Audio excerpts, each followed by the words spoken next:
And I think the fact that we understand that this is not just by accident, it's all by design, is very important for us to understand. That is absolutely important. You know, there's the conversation and the lexicon and the verbiage around what I call anti-blackness, and a lot of people call anti-blackness. Some people call it anti-black racism, but I want to focus and talk about blackness, and I want to talk about black people. It's kind of like, you know how, especially in America and especially in corporations here, they use these terms and they start saying people of color, and now they say BIPOC, right?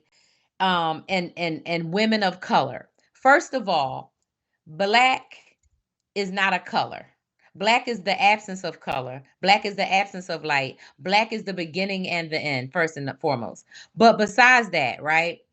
I don't believe and I don't allow people to lump me or black people in with other people, because our experience in this world is unique.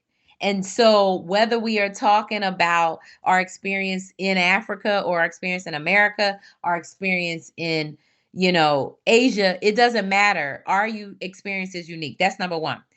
The other piece, right, is really around that when we use the term racism, that says, okay, well, we could say that we are being racist against Asian people, or racist against Latinx people, or racist against Australians, or racist against Indian people. No. In our world, in our society, black people, whether you're talking about Africa or America or anywhere else, and if I didn't know, watching how the people in Europe treated the Africans trying to escape the Ukraine war and throwing women and little girls off of these trains, if that didn't wake black people up to know that nobody in the world cares about black people and that we have to care for ourselves and come together, then if that didn't wake people up, then that's super sad. And that means we just got a lot more work to do, and we need to continue to have these conversations.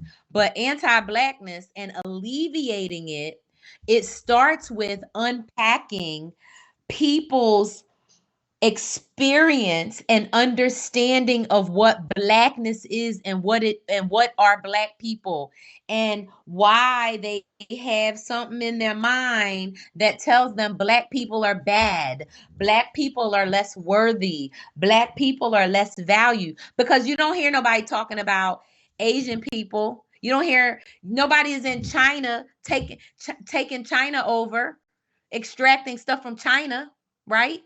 China makes stuff for everybody, right?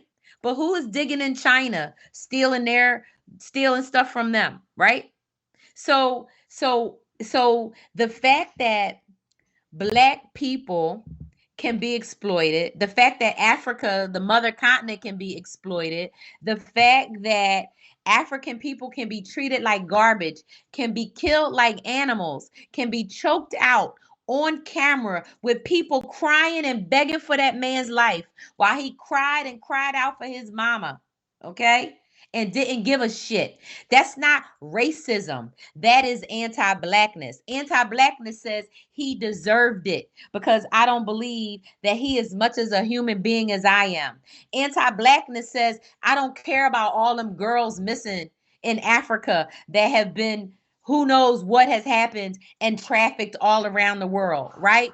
Anti-blackness is that thing that in America that nobody talks about, the 100 million Native Americans that the Europeans came over here and killed, right? And then used stolen, kidnapped Africans to build up all their wealth over here. So nobody talks about that all the reason that this can occur is because of anti-blackness. It's not racism.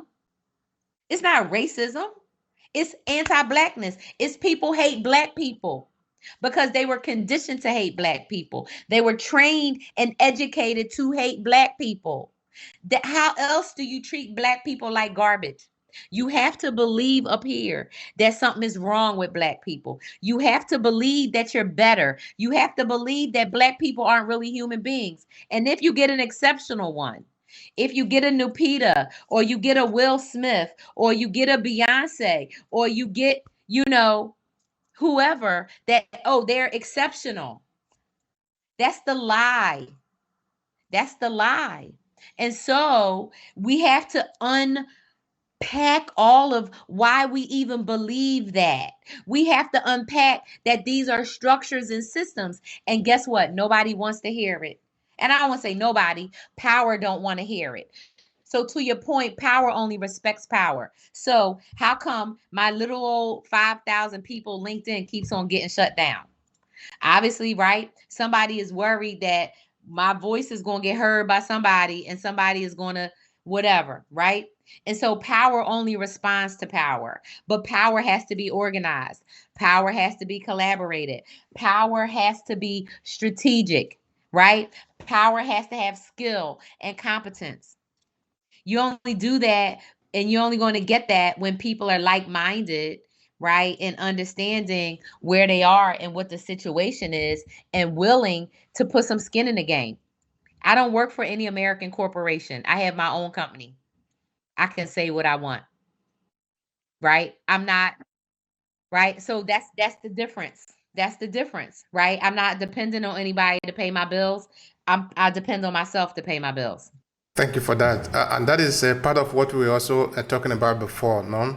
Anyway, I'm really very happy in the conversation that we have here, and also what we are having today, that we need to talk also about the economy. The economy is also very important. You see, I didn't make mention of a word before, that in Africa, poverty is weaponized.